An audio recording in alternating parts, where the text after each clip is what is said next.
Vamos lá. Nós trabalharemos nesta manhã o primeiro capítulo da Epístola do apóstolo Paulo aos Tessalonicenses.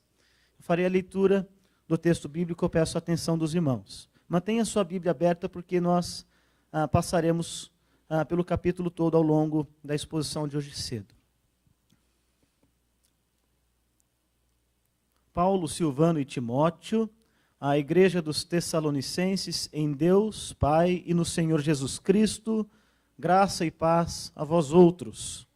Damos sempre graças a Deus por todos vós, mencionando-vos em nossas orações, e sem cessar, recordando-nos diante de nosso Deus e Pai, da operosidade da vossa fé, da abnegação do vosso amor e da firmeza da vossa esperança em nosso Senhor Jesus Cristo, reconhecendo, irmãos, amados de Deus, a vossa eleição. Porque o nosso Evangelho não chegou até vós tão somente em palavra, mas, sobretudo, em poder, no Espírito Santo e em plena convicção, assim como sabeis ter sido o nosso procedimento entre vós e por amor de vós. Com efeito, vos tornastes imitadores nossos e do Senhor, tendo recebido a palavra, posto que em meio de muita tribulação, com a alegria do Espírito Santo, de sorte que vos tornastes o modelo para todos os crentes na Macedônia e Acaia. Porque de vós repercutiu a palavra do Senhor, não só na Macedônia e Acaia, mas também por toda parte se divulgou a vossa fé para com Deus, a tal ponto de não termos necessidade de acrescentar coisa alguma, pois eles mesmos, no tocante a nós, proclamam que repercussão teve o nosso ingresso no vosso meio, e como, deixando os ídolos, vos convertestes a Deus, para servirdes o Deus vivo e verdadeiro, e para aguardardes do céu o seu Filho, a quem ele ressuscitou entre os mortos, Jesus, que nos livra da ira vindoura. Vamos orar?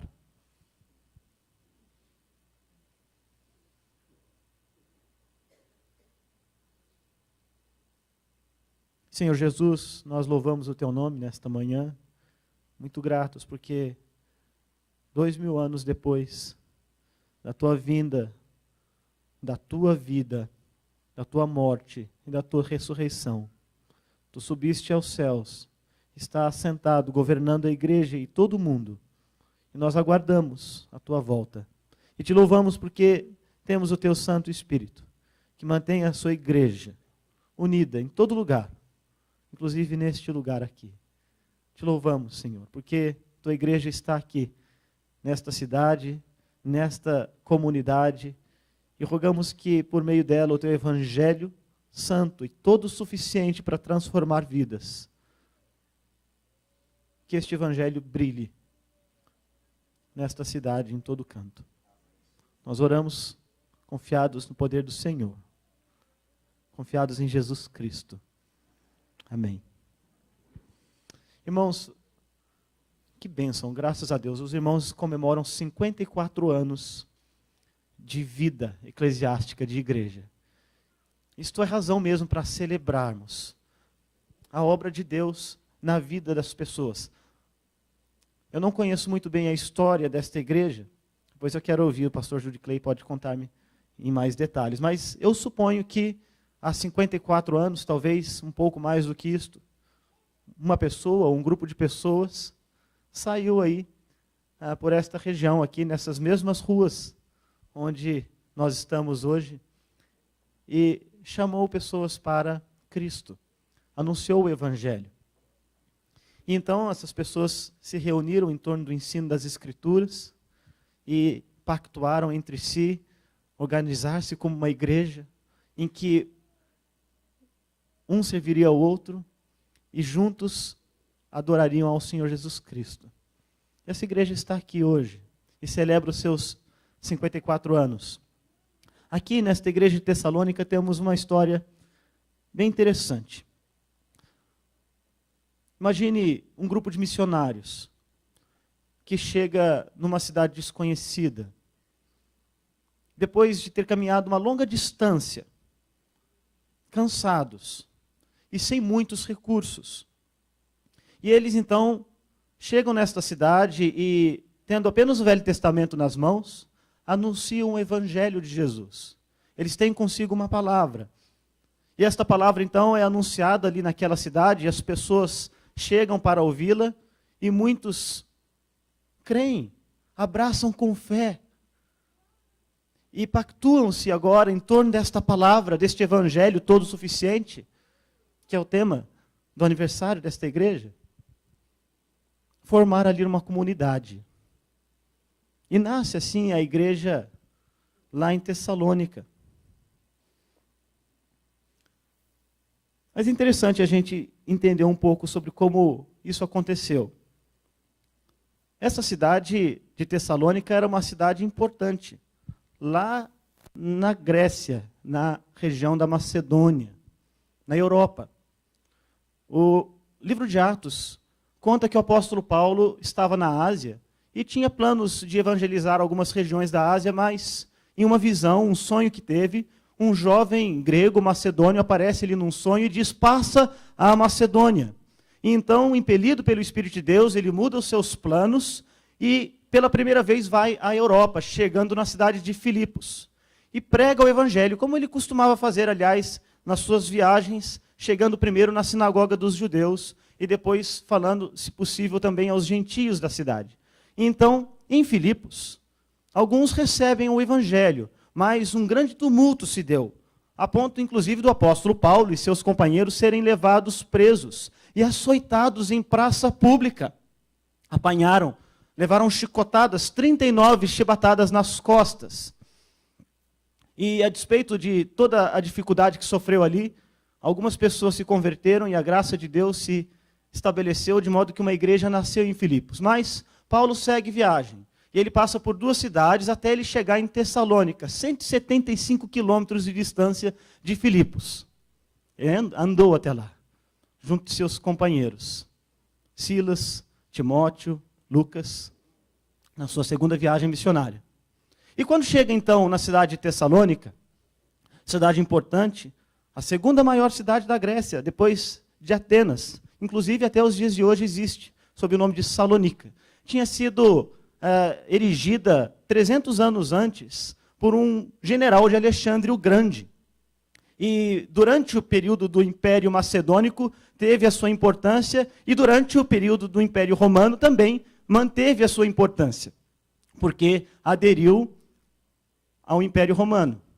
Bem, Paulo chega ali e faz como costumava fazer também nas outras cidades por onde passava. Vai primeiro à sinagoga dos judeus, e ali ele passa então a arrazoar com eles que o Messias que eles tanto aguardavam era o Cristo, Jesus, aquele que veio e que morreu na cruz do Calvário.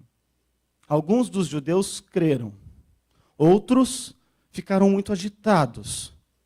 E Paulo então passa a pregar aos gentios daquela cidade.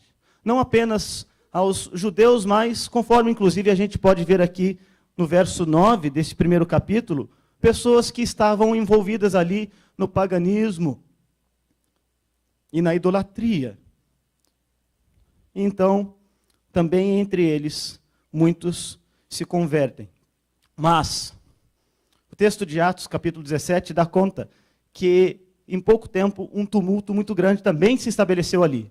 E alguns daqueles judeus que não creram, agitaram a cidade, inclusive invadindo a casa de Jason, que havia hospedado o apóstolo Paulo e Silas e outros, levando este homem preso, levando-o a julgamento na praça pública, ameaçando-o de morte e causando uma comoção tão grande que foi necessário que Paulo saísse de lá às pressas. Ele vai a Bereia, de Bereia ele vai a Atenas, e de Atenas, finalmente, ele chega na cidade de Corinto. Isso por volta do ano 51 da era cristã. Quando ele chega em Corinto, o seu coração está pesado. Ele dá conta disso, tanto no livro de Atos, capítulo 18, como nessa própria epístola, no capítulo 2. Porque ele havia passado pouco tempo ali, junto daquela comunidade em Tessalônica. Tempo suficiente, todavia, para amar aquelas pessoas. Com amor pastoral. Aquele amor de alguém que inicia uma obra e deseja vê-la florescendo, prosperando. E não tendo tido oportunidade de permanecer ali, ele então escreve esta carta, com o propósito de encorajar os irmãos. Porque em sua saída e partida para Bereia, Atenas, Corinto, as notícias que chegaram a ele é que o tumulto que se deu ali, contra ele mesmo, que o levou a fugir para outro lugar, resultou em perseguição. Hostilidade muito grave contra aqueles crentes, aqueles irmãos que haviam abraçado a fé, judeus e gregos piedosos, alguns que abandonaram seus ídolos, outros que abandonaram a sua religião e que formaram aquela comunidade agora estavam debaixo de perseguição. Nós não sabemos muito bem o que é perseguição. O Senhor Jesus Cristo diz que todo cristão genuíno vai experimentar em algum nível a dureza da perseguição. É possível que os irmãos já tenham passado por alguma situação de hostilidade no seu ambiente de trabalho, ambiente escolar, ou qualquer outra situação, talvez na própria família, de rejeição, ou até mesmo de escárnio por causa de sua fé, das suas posições e convicções. Todavia, o tipo de perseguição que se dava na igreja, contra a igreja no primeiro século, em lugares tais como Tessalônica, era mais aguda, mais do que essa que nós experimentamos normalmente. Era uma perseguição que resultava em coisas muito dramáticas na experiência das pessoas, tais como a perda de bens, a perda de trabalho, a perda de posição na sua família, alguns que eram deserdados, outros que não podiam comprar alimentos no comércio, outros que eram vítimas de violência, de agressão física, hostilizados nas ruas. Esse tipo de hostilidade, de agressão, de ódio, que era dirigido contra aquele que abraçava a fé. E lá em Tessalônica, essa realidade se estabeleceu, a ponto de causar ali uma preocupação muito grande no apóstolo que plantou a igreja ali. E assim ele escreve esta carta, com a ideia de encorajar aqueles irmãos, de lembrar algumas coisas essenciais a respeito daquilo que os levou onde estavam, afinal, como igreja. E de encorajá-los na sua fé. Se Deus permitir, hoje à noite nós veremos alguns dos frutos que Deus promoveu ali naquele meio. Há muitas lições preciosíssimas que nós aprendemos da primeira epístola de Paulo aos Tessalonicenses. Eu quero até encorajar os irmãos, se puderem, que façam a leitura desta epístola. Ela é pequena, mas nela nós temos o retrato de uma igreja evangélica, que é genuinamente centrada no Evangelho do Senhor Jesus Cristo, e que experimentou, a despeito das perseguições e das lutas, da dureza, da hostilidade que se dirigiu contra aquelas pessoas, experimentou aquilo que nós, nos tempos mais recentes, chamamos de avivamento da religião, que é uma fé tão intensa, uma piedade tão notória, tão verdadeira, tão concreta, tão real, que transforma tudo ao redor. Era assim esta igreja. E o apóstolo Paulo dá conta para a gente disto. Nesta epístola mesmo, a despeito do pouco tempo que permaneceu ali, Paulo traz ali as suas memórias deste período e da realidade de transformação tão intensa que o Espírito de Deus promoveu ali entre aquelas pessoas. Mas eu quero destacar aqui algumas coisas que o apóstolo traz para a gente. Ele começa dizendo que esta igreja era a igreja de Deus em Cristo Jesus, logo no primeiro versículo. Ele faz a sua breve apresentação, Paulo, Silas, Silvano, que é a forma latina do nome Silas, e Timóteo, e chama aqueles irmãos de igreja em Deus e no Senhor Jesus Cristo. Eu quero que você atente para isto. Era uma igreja muito jovem, estabelecida há pouco tempo.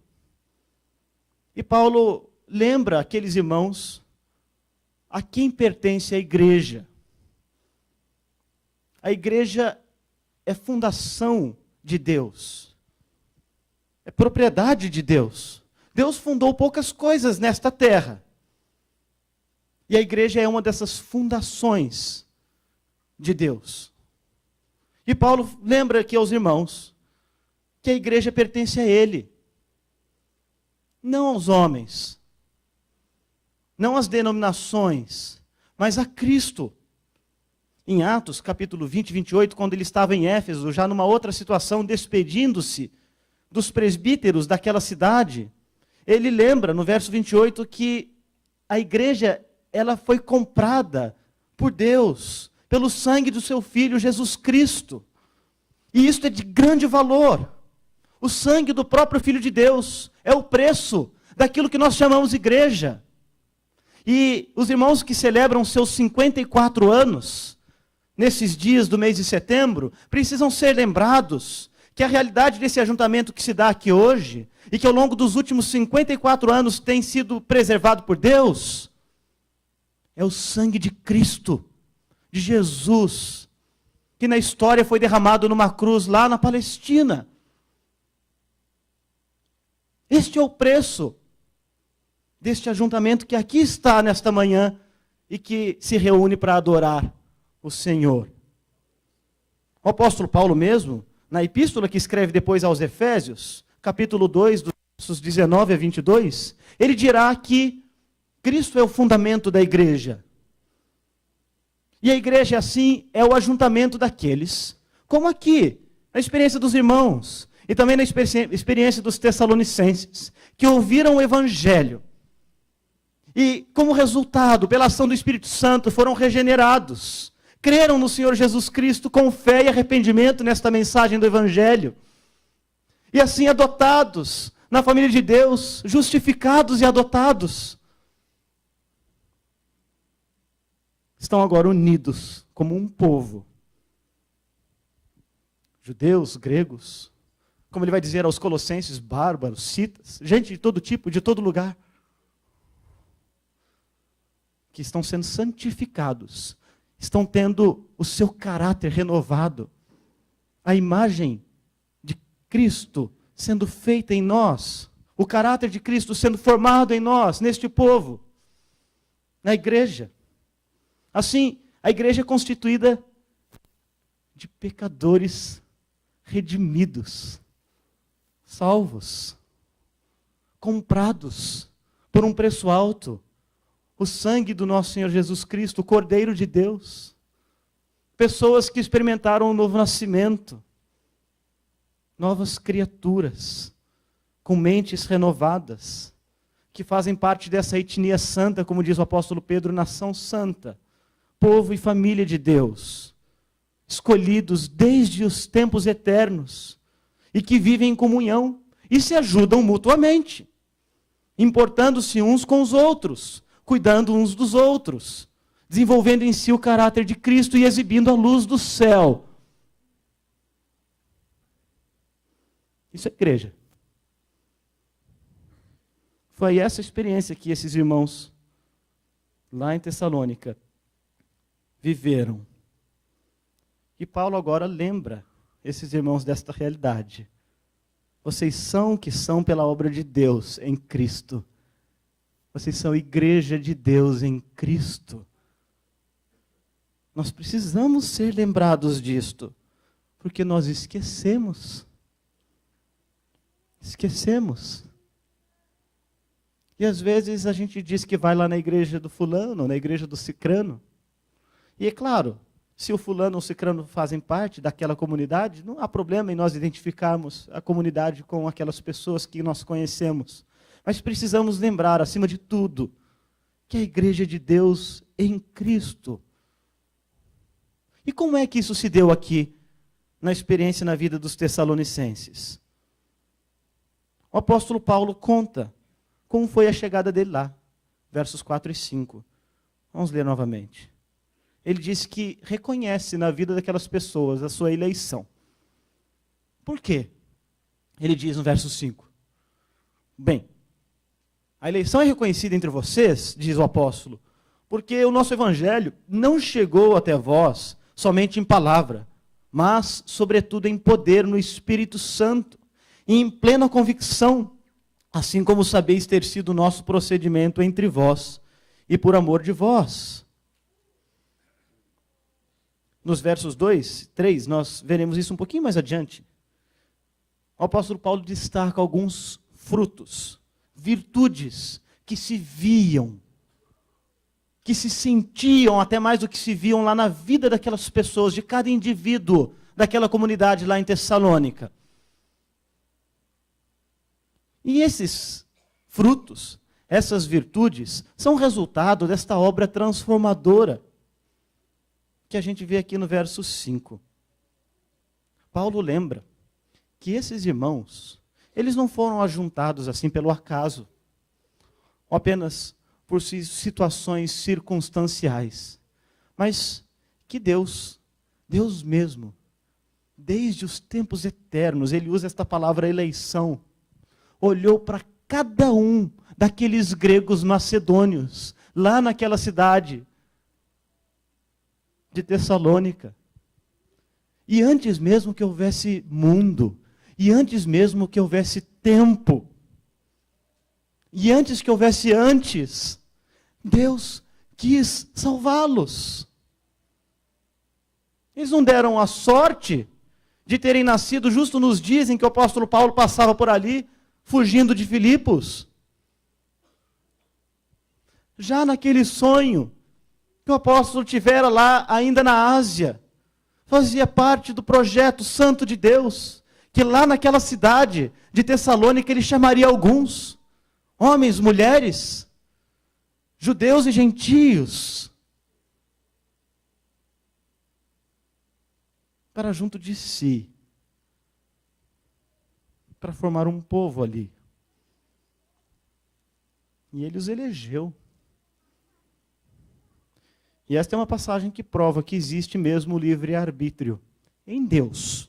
Porque Deus livremente quis salvar pecadores, não merecedores da sua graça. Antes dele ter criado o mundo e os céus e a terra, soberanamente ele quis salvar aquelas pessoas ali. E o texto nos diz isto. E ele diz agora que esta obra que Deus quis realizar na vida deles pode ser vista, reconhecida. E sobre isso a gente falará um pouco mais adiante.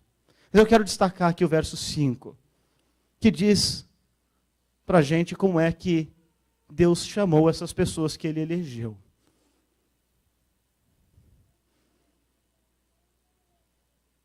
Ele chamou pelo Evangelho. Ele converteu essas pessoas, conforme a gente vê no verso 9. Na conversão, o Espírito de Deus, ele trabalha em harmonia com esse decreto eterno, essa vontade de Deus de salvar. E ele muda as coisas. Sabe o que significa conversão? Exatamente isso que a palavra diz. Ela não é muito difícil. Ela significa uma mudança de direção. É voltar atrás. É retornar. Trata-se de uma mudança de caminho. No verso 9 ele vai dizer que aquelas pessoas foram convertidas. Na Escritura Sagrada, essa palavrinha conversão é usada para indicar o que acontece na vida de alguém que ouve a mensagem do Evangelho e passa a seguir Jesus. E conversão, veja só, implica contraste. De um lado para o outro. De deixar uma direção para seguir uma outra direção. Oposta. Uma mudança de trevas para luz. De morte para vida. De escravidão deste mundo e do inimigo para a servidão de Cristo, para a santidade, de pecado para a santidade, de perdição para a salvação. Aqui o apóstolo Paulo, veja só no verso 9, ele diz que eles se converteram a Deus dos ídolos. Tá. Pensa um pouco nisso agora. Como que isso se deu? Sabe, o mundo religioso do Novo Testamento era, como se fosse assim um caleidoscópio colorido, de muitas cores e formas. Você sabe que os cristãos eram acusados de ateísmo? E também os judeus, porque eles serviam apenas um Deus, o único Deus verdadeiro. Aquele que o apóstolo Paulo lá em Atenas vai apresentar aos atenienses. E, aliás, a propósito, quando ele estava em Atenas, o coração dele se revoltava de tristeza por causa da idolatria. Porque muitos os deuses dos países e das nações pagãs, dos gentios, eles tinham deuses para tudo. Alguns milhares de deuses. Para a fertilidade, para a plantação, para a colheita, para o nascer do sol, para a noite, para as navegações, para as viagens, para as guerras, para a diplomacia, para a paz, e tantas outras coisas, para as quais eles evocavam então a força desses deuses, e expressavam então essa esperança que tinham na provisão dessas divindades, através da representação de imagens, de escultura que faziam para si. Assim era o mundo gentílico. Foi nesse terreno minado que o apóstolo Paulo pisou quando ele sai ali do Oriente, quando ele sai do mundo dos judeus, e quando ele chega na Ásia, e finalmente vai para a Europa, e chega ali na região da Macedônia, naquela cidade de Tessalônica, de onde, a propósito, se pode enxergar o Monte Olimpo, a habitação dos deuses gregos. Isto sem falar na filosofia grega, que tinha ali um mundo de ideias, com propostas das mais diversas, de como as coisas eram. Agora, o que eu quero que você note aqui, quando o apóstolo lembra aquelas pessoas que elas deixaram a idolatria e converteram-se a Deus, ele não está falando de uma coisa pequena, de uma coisa sem importância. Porque, de alguma maneira, a crença daquelas pessoas, do jeito que estavam quando Paulo chegou ali, representa a sua própria identidade. Sua identidade étnica, cultural. Deixa eu explicar. Aquelas pessoas nasceram naquele ambiente pagão, com aqueles muitos deuses, e criam neles. Isto significa que os seus afetos mais intensos, que o seu amor mais concreto e verdadeiro, que a sua esperança, suas expectações, a sua própria trajetória de vida, o ensino que receberam, todas estas coisas precisaram ser abandonadas.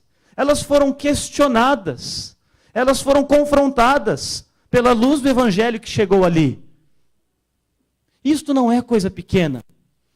Isto significa deixar tudo que eles eram, tudo que eles criam, a maneira como viviam, a maneira como se relacionavam uns com os outros, lá naquela cidade, certamente tem a ver com suas crenças, que são aquelas coisas mais fundas da alma. E eles tinham ali os seus ídolos. Toda a visão de mundo deles, todo o estilo de vida daquelas pessoas foi confrontado com uma mensagem que o apóstolo das costas sangrentas, que veio andando seus 170 quilômetros de Filipos até aquela cidade, trouxe consigo. Conforme ele vai dizer no capítulo 2, não com sabedoria de linguagem, mas pregando o evangelho que transforma. E a luz que ele trouxe consigo nesta mensagem chamada evangelho foi muito mais intensa do que aquela luz que se ouve falar da caverna de Platão, porque ela transforma as coisas, ela muda a mente. Ela confrontou aquelas pessoas com as suas crenças, com seus valores, com seu sistema. E tudo que eles tinham desmoronou diante do evangelho. Porque o apóstolo diz que esta mensagem chegou ali com convicção e poder. Sabe de uma coisa, meus irmãos? Lembre-se, nos seus 54 anos de vida eclesiástica, o que trouxe você aqui, nesta manhã hoje, você que crê em Cristo, veja só, foi esse poder do Evangelho que um dia te transformou também, fazendo com que você deixasse o que você era antes, passasse a ser uma nova criatura, com novos valores, com uma nova visão de mundo, com novos afetos e uma nova e renovada esperança.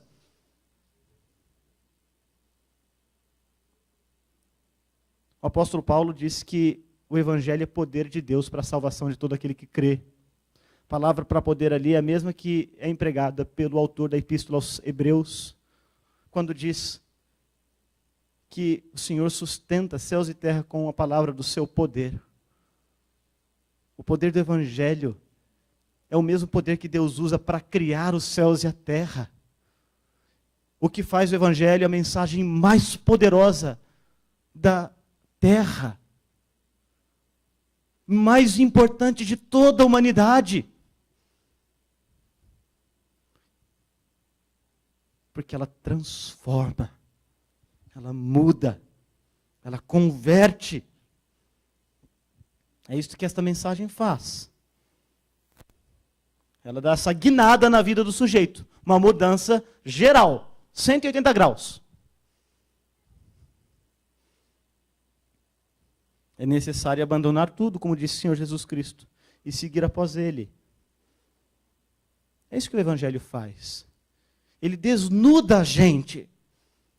Ele desnuda a gente e tudo que a gente então tem é nada.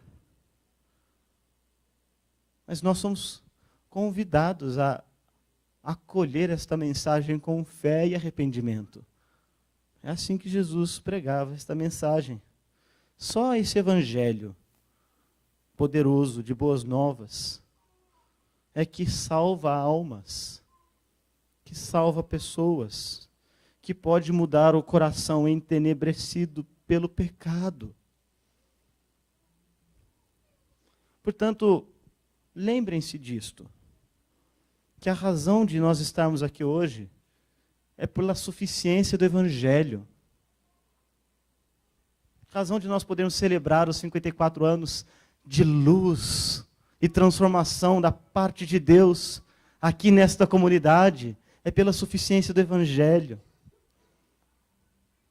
Não é porque nós fomos mais inteligentes ou mais espertos, ou porque nós somos mais virtuosos, porque não somos diferentes, meus irmãos, dos pagãos gentios, lá de Tessalônica do primeiro século, que estavam ali com seu nariz metido na idolatria, em todo tipo de pecado e paganismo. Isto é a natureza humana longe de Deus, alienados de Deus, afastados da glória de Deus. Nós não passamos de idólatras. Mas o Evangelho muda tudo. E ele chegou com convicção e poder ali, naquela cidade. E sabe de uma coisa? Um destaque importante que o apóstolo faz. Ele diz aqui, o meu Evangelho. No capítulo 2 ele vai lembrar que esse Evangelho é o Evangelho de Deus.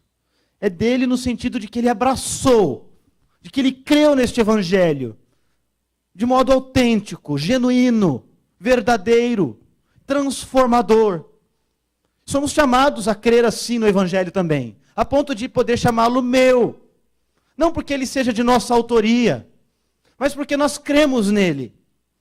Ele lembra que o autor do Evangelho é o próprio Deus no capítulo 2, quando ele diz que anunciou o Evangelho de Deus.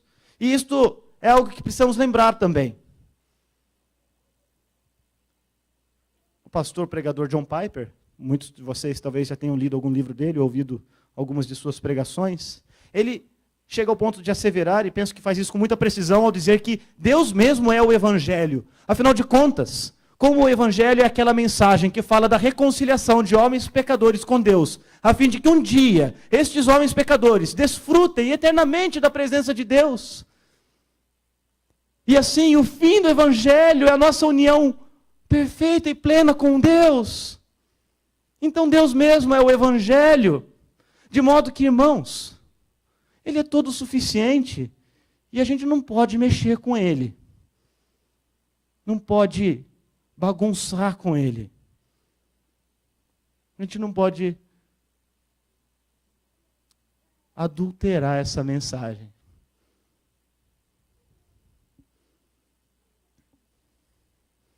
É só o Evangelho que é capaz de restaurar a imagem de Deus no ser humano.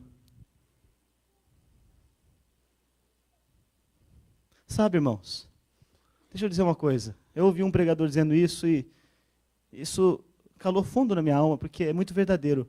Tem muito mais da imagem de Deus nos pontos de ônibus aqui do lado de fora do que nas montanhas mais lindas lá do Monte Everest ou de qualquer outro lugar deste mundo criado. Mas essa imagem de Deus ficou bagunçada pelo pecado, deformada. E sabe de uma coisa? O Evangelho autêntico, o Evangelho de Deus, aquele que lembra que os homens são pecadores, mas que Deus em Cristo nos salva, pela obra de Cristo, e que quando nós temos fé em Cristo, na sua vida e na sua morte, na sua ressurreição e no seu governo sobre todos os homens, quando nós temos esta fé, nós somos transformados, e esta imagem de Deus vai sendo refeita em nós. E esse abismo que há entre Deus e os homens é desfeito, e a separação é desfeita, nós somos reconciliados. Esta é a linguagem do apóstolo Paulo lá em 2 Coríntios. Somos trazidos agora para perto de Deus. Não há mais uma parede de separação. Aquele véu lá do Santo dos Santos agora é rasgado e nós temos acesso a Deus em Cristo por causa deste Evangelho suficiente que salva e transforma. E é por isso que a gente não pode mexer com essa mensagem, como eu dizia. Ela tem dono, ela tem autor. Nós não podemos nem plagiar e nem adulterar a mensagem, porque senão ela perde a sua essência, o seu poder. Às vezes a gente anda por aí afora e vê na porta assim, de alguns prédios de igreja um outdoor, sujeito assim com uma pose legal assim, né? Está escrito Igreja do Apóstolo, sei lá, fulano de tal, e tem uma foto bem grande dele. Bem, talvez até aquilo seja mais honesto, porque a igreja é de Deus. E se o sujeito diz que a igreja é dele, que a mensagem é dele, e ele tem a sua própria mensagem, e com ela atrai as pessoas, ainda que muita gente chegue ali, e ainda até que se experimente algum tipo de mudança de vida, de estilo de vida da vida daquelas pessoas, o que transforma coração e tira as pessoas da idolatria, do pecado, da alienação de Deus, é o Evangelho. Ele é o poder de Deus para a salvação. E eu não posso estressar esse ponto o suficiente para vocês, porque ele é tudo, ele é muito fundamental, ele está ali no fundamento, no coração de tudo que a gente crê.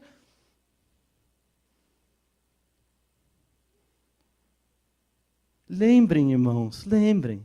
Talvez vocês não estivessem aqui, talvez nenhum de vocês estivesse aqui 54 anos atrás, mas o Evangelho chegou aqui. Esse Evangelho que transforma vidas e converte almas, chegou aqui. Que Deus dê graça aos irmãos, para que esta igreja permaneça com este Evangelho, sem adulterá-lo jamais. Mas pelo contrário, anunciando e proclamando com fidelidade este Evangelho que transforma, como nós lemos aqui, aconteceu na vida desses irmãos lá em Tessalônica. Se nós desejamos transformação da sociedade, se vocês, irmãos, desejam transformação da realidade, da vizinhança, então precisam anunciar o Evangelho. Esse evangelho que transforma, que salva e que chega com convicção e poder. Porque ele é poder de Deus, afinal, para a salvação de todo aquele que crê.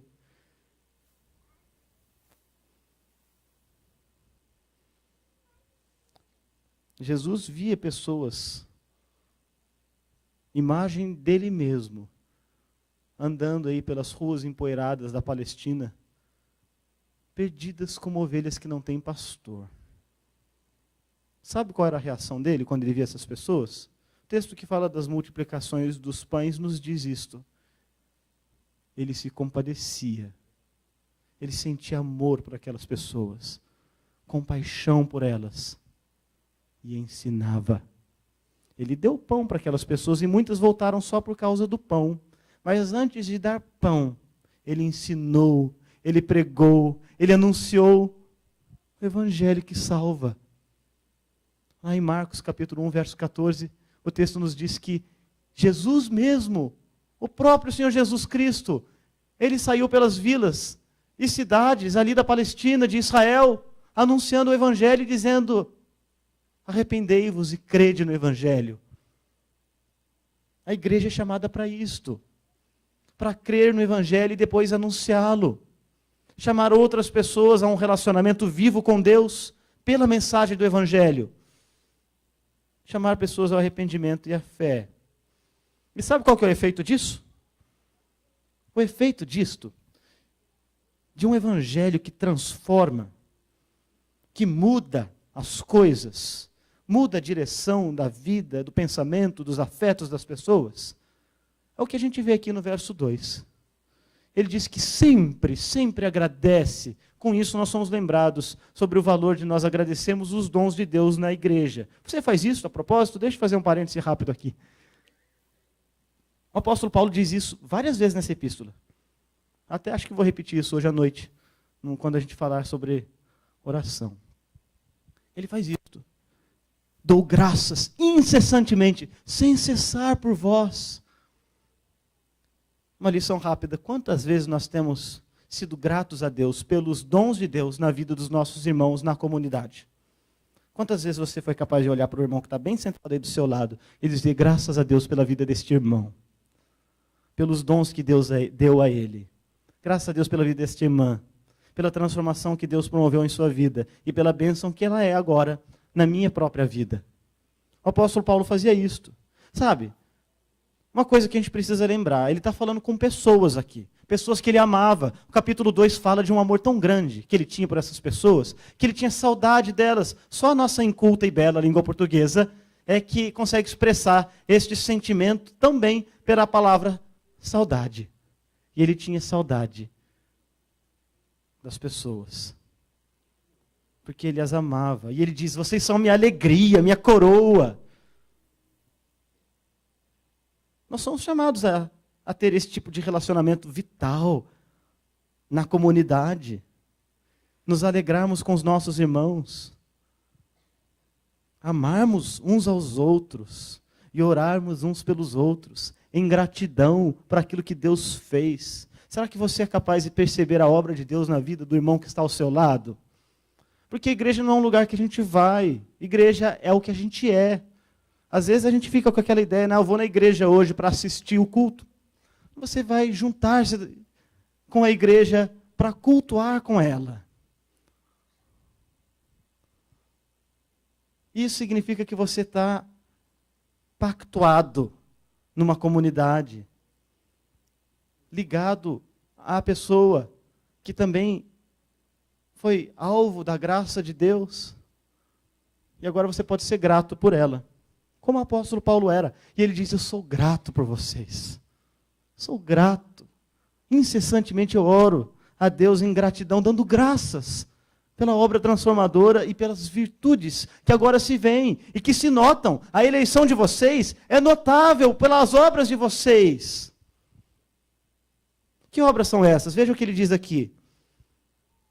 Ele menciona em suas orações sem cessar, recordando-se da operosidade, da vossa fé, da abnegação do vosso amor e da firmeza da vossa esperança. Fé, esperança e amor. Se você está habituado a fazer a leitura das epístolas de Paulo no Novo Testamento, deve lembrar-se, ou ter notado, pelo menos, que ele destaca essas 3 virtudes como sendo virtudes essenciais da vida cristã: fé, esperança e amor. Fé, esperança e amor. Ele vai dizer isso na epístola aos Coríntios, vai dizer isso na epístola aos Colossenses, vai dizer isso nesta epístola aos Tessalonicenses, aos Filipenses também.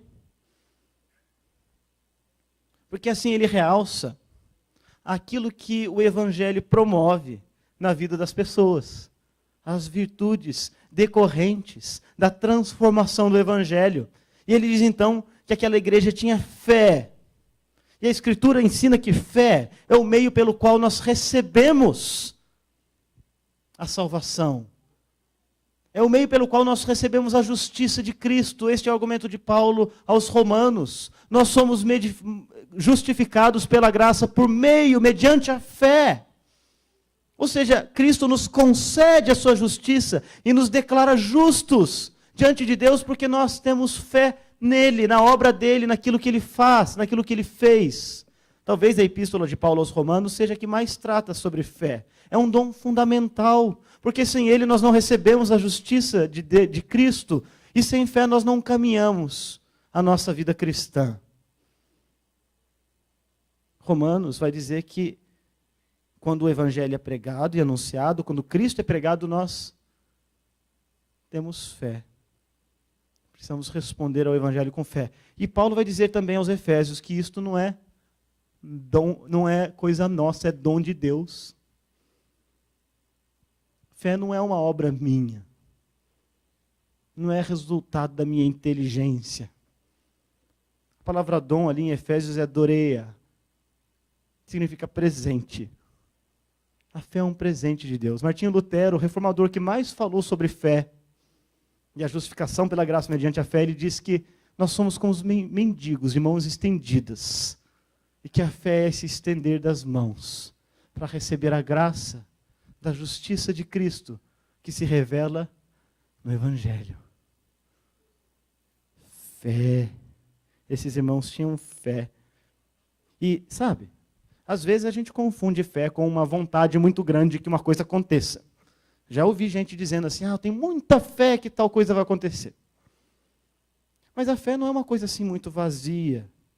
Ela tem conteúdo. É fé no Evangelho, em uma mensagem. Uma mensagem que diz uma coisa. Muito basicamente, essa mensagem diz que nós somos pecadores, estamos longe de Deus, precisamos ser reconciliados com Ele, e que em Cristo nós somos reconciliados com Ele, nós precisamos entender esta mensagem, crer nela. Isto é fé. Veja, você não precisa ser um grande teólogo e articular aquelas coisas difíceis da fé cristã, basta que você diga, Cristo é o meu Salvador, porque eu não tenho nada em mim mesmo.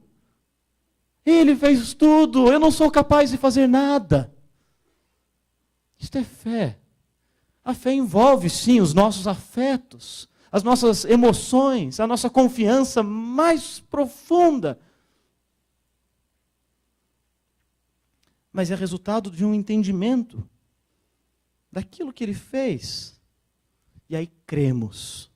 Fé tem esses elementos: entendimento, crença, confiança. É assim que a fé deve ser. Isso é dom de Deus. E sabe de uma coisa? O apóstolo Paulo disse que essa fé aqui é, a palavra que ele usa aqui é ergon, operosa, ele qualifica. Porque Tiago vai dizer também, lá na sua epístola, que a fé sem obras é morta, não serve para nada. Essa aqui é uma fé operosa.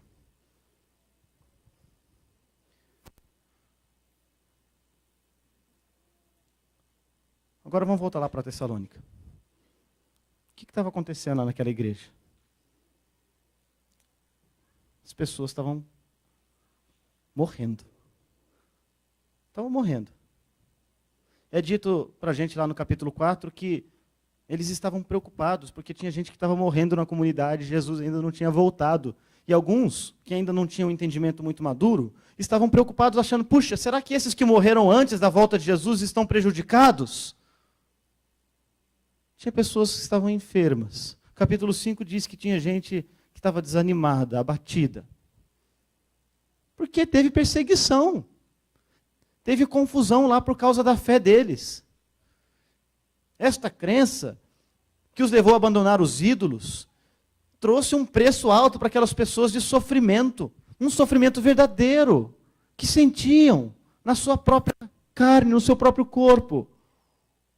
Sendo rejeitados por parentes, quem sabe filhos sendo abandonados por pais.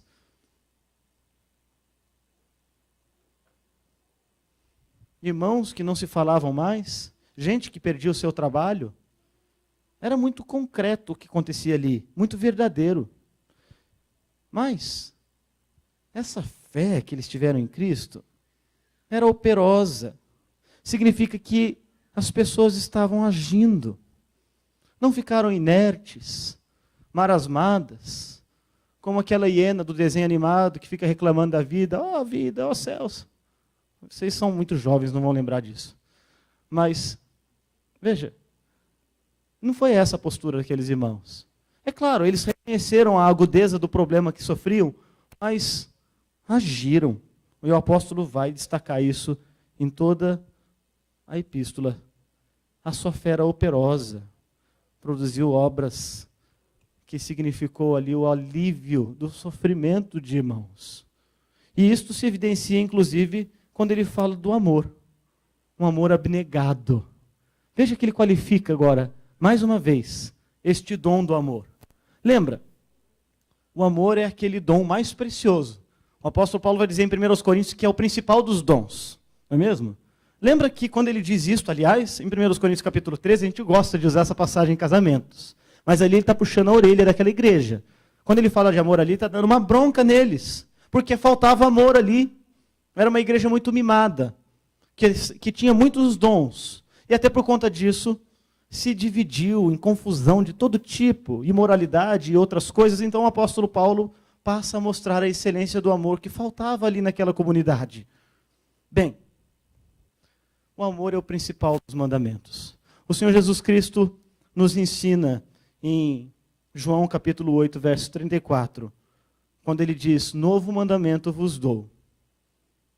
E nisto todos conhecereis que sois os meus discípulos, se tiverdes amor uns aos outros. Essa exortação de Jesus, ela é tão simples que uma criança pode entender, mas é tão difícil que deixa o cristão mais maduro um pouco embaraçado. Sabe por quê? Porque a gente não ama desse jeito.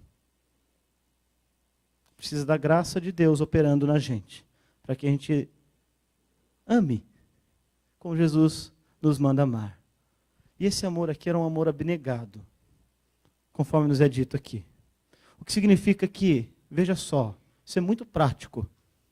Muito prático.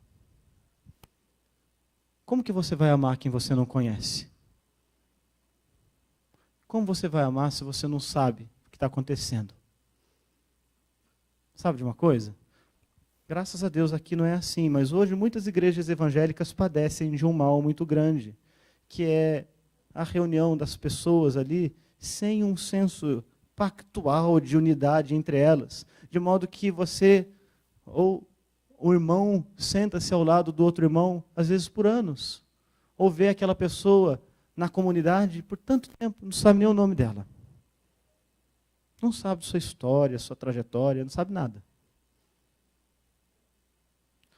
A ideia de um amor abnegado aqui implica, veja só, que as pessoas se conheciam e serviam umas às outras. Se importavam com o que estava acontecendo nas vidas umas das outras.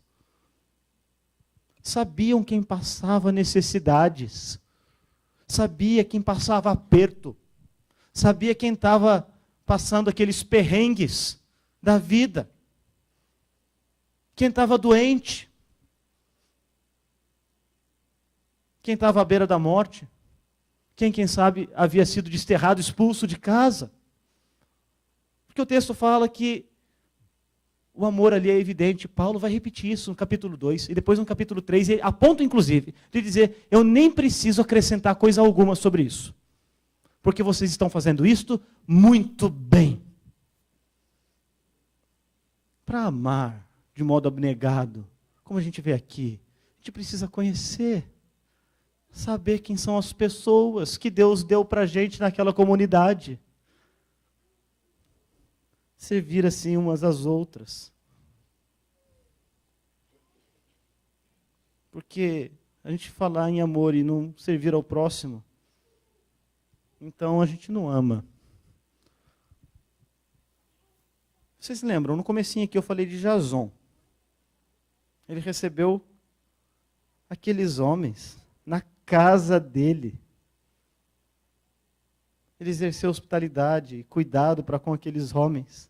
E quando a turba foi até lá na casa dele para arrancar de lá aqueles homens, ele foi no lugar deles e foi até a praça e pagou fiança, tirou dinheiro do bolso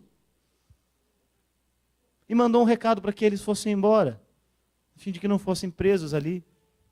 Você percebe a atitude de Jason? Amor abnegado. E finalmente, também nos é dito aqui que eles tinham uma firme esperança no Senhor Jesus. Esse é outro dom que está na galeria dos dons excelentes. A esperança no porvir é aquilo que sustenta o cristão neste mundo de trevas. E é aquilo que anima a gente a continuar caminhando. Paulo vai falar sobre isso aqui nessa epístola. As circunstâncias imediatas ali estavam tão ruins. O bicho estava pegando, a casa estava caindo ali, literalmente. Problemas, problemas, problemas, hostilidade, perseguição, dores, dramas, lutas. Então Paulo chama aquelas pessoas a olharem para frente. De modo que elas vão entender que a leve e momentânea tribulação não é nada diante da glória do porvir. Isso é só o crente que tem, gente. É só o cristão que tem esse tipo de esperança. De uma renovação de todas as coisas. Da vinda, da volta de Jesus, conforme ele diz aqui, que restaura todas as coisas e nos leva para junto do Pai.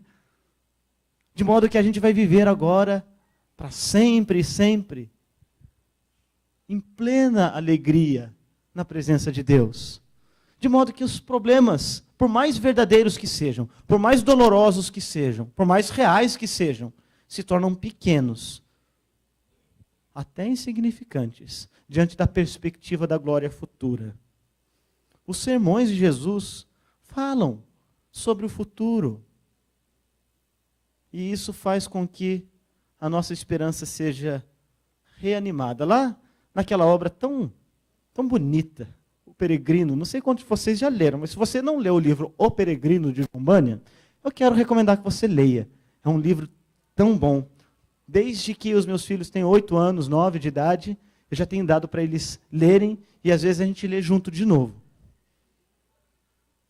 E sabe, na história de cristão, que está na sua jornada, cheia de aventuras e perigo, até a cidade celestial, um dos companheiros de viagem de cristão era justamente esperança. E sempre que no seu caminho o cristão se via desanimado, abatido, quando ele passava pelos vales de sombra da morte, quando ele enfrentava o pecado, esperança era o seu companheiro útil, que lhe fazia lembrar de onde ele veio, das trevas e da idolatria, e mais ainda, lembrava para onde ele ia, qual era o seu caminho, o seu destino final, para onde ele ia. Foi esperança que confortou o cristão quando o seu companheiro fiel foi martirizado na feira da vaidade. E esperança caminhou com o cristão, para e passo, todo dia, até que cristão chegou diante daquele rio, do rio que o separava da cidade celestial. Ali ele já não precisava mais de esperança, porque ele atravessaria o rio para estar junto do seu Salvador. É assim que deve ser conosco. Paulo tinha grande estima por esse dom, porque ele é, de alguma maneira, a antecipação de um tempo que nós já gozamos hoje, com muita alegria, mas que esperamos, anelamos um dia ser completo e final. A nossa oração que Jesus ensinou, do Pai Nosso, diz assim: venha o teu reino. E nós cantamos hoje, Alfa, Ômega, Maranata, que venha o Senhor Jesus Cristo. Fé operosa, amor abnegado e esperança firme. E eu quero concluir, irmãos, dizendo que esses dons, que podiam ser vistos, a eleição deles se reconhecia pelo exercício deles, como ele diz aqui no verso 3. Essa vocação que é resultado da operação poderosa do Evangelho na vida daquelas pessoas, resultado da perseverança deles, mesmo num ambiente tumultuado, cheio de tribulações, de perseguições. Apesar de tudo isso, aquelas pessoas eram alegres. E sabe o que mais? Se tornaram modelo para os crentes de toda a Macedônia. Pensa um pouco nisso. Olha só. Eles não tinham isso aqui, não. Isso aqui agora eu consigo entrar aqui no Facebook. Consigo entrar no Twitter. Consigo entrar, sei lá, não sei mais quais redes que tem hoje. Tem tantas, né? O pessoal mais novo aí sabe. O que mais que tem hoje aí, além dessas? Instagram, Snapchat, sabe-se lá o que mais, né? Não tinha nada disso. Hoje a comunicação é rápida e eficiente. Você consegue imaginar que essa igreja aqui, lá em Tessalônica, jovenzinha, se tornou conhecida em toda a Macedônia, em toda a Acaia, ou seja, para lá de Corinto, que é onde Corinto estava, e também lá no Oriente, lá em Jerusalém se ouvia falar dessa igreja aqui. O apóstolo Paulo vai dizer em 2 aos Coríntios, e a igreja em Corinto era uma igreja rica. Veja só, ele vai dizer que as igrejas da Macedônia, que essa igreja aqui de Tessalônica, da sua pobreza, se esforçava para ajudar as igrejas que passavam necessidades, inclusive lá no Oriente. E o apóstolo agora vai dizer, no verso 8, repercutiu a palavra do Senhor não só na Macedônia e Acaia, mas por toda parte se divulgou essa fé que chegou aí, a tal ponto de não termos necessidade de acrescentar coisa alguma. E eles nem precisaram fazer propaganda no Facebook, no Twitter e no Instagram e nenhuma dessas redes sociais. Mas a realidade de um evangelho todo suficiente para salvar, que promoveu uma transformação tão grande e intensa na vida daqueles indivíduos, de modo que agora eles servem uns aos outros, ajudam-se mutuamente, se conhecem e se amam, são alvos da gratidão do apóstolo, são cheios de esperança no mundo por vir. Isso contaminou, no sentido mais bonito da palavra, todas as demais igrejas. Elas ouviram falar, tem uma igreja lá em Tessalônica, tem uma comunidade de crentes lá, que tem fé, que mesmo no meio das dificuldades e das lutas e dos problemas, permanece firme na sua esperança e até apoia as igrejas aí espalhadas pelo mundo todo. Já pensou? Nesses 54 anos da Igreja Batista Betel aqui em Mesquita, que no Brasil todo se ouça falar da operosidade, da fé aqui dos irmãos, e da abnegação do seu amor e da firmeza da sua esperança, a ponto de que os irmãos, vejam só, sejam modelo, como era a igreja lá em Tessalônica. Quem sabe os irmãos não possam experimentar essa mesma realidade. Começando aqui com a vizinhança. Lembrando daquele evangelho que trouxe vocês até aqui, até onde vocês chegaram. E das virtudes que agora, pela graça de Deus, nascem deste evangelho que foi semeado em nossas vidas. De modo que vocês sejam uma luz, um facho de luz no meio das trevas, do mundo de trevas que a gente vive, aqui na cidade onde os irmãos estão, na cidade do Rio de Janeiro, no estado do Rio de Janeiro.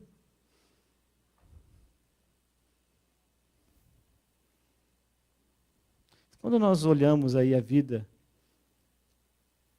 da igreja primitiva e a gente compara com a realidade da igreja evangélica hoje, às vezes a gente fica assim um pouco abatido.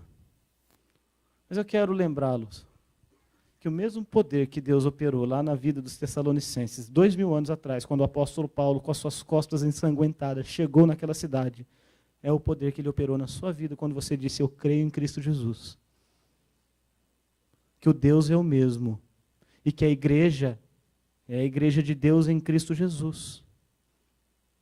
Você crê nisto? Você crê que você é a igreja em Deus, em Cristo Jesus? Que você foi alcançado pelo evangelho transformador, deixando os ídolos e convertendo-se a Deus? Que agora você é chamado a produzir virtudes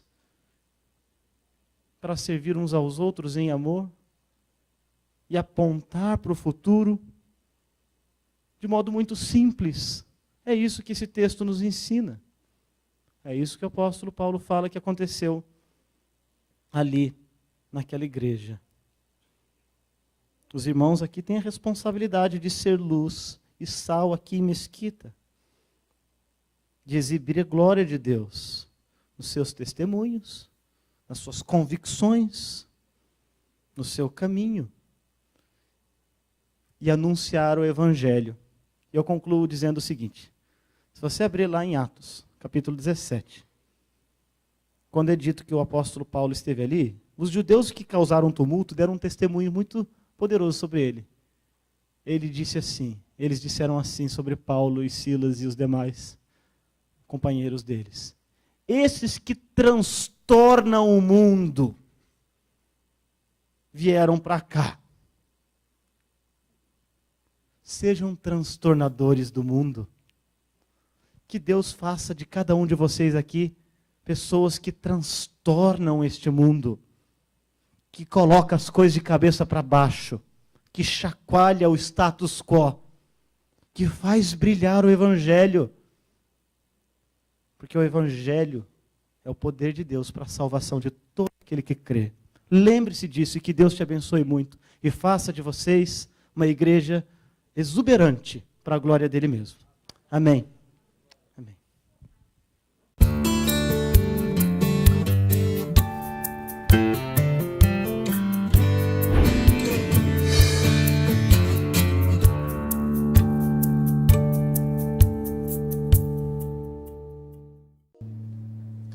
Tu és fiel, Senhor,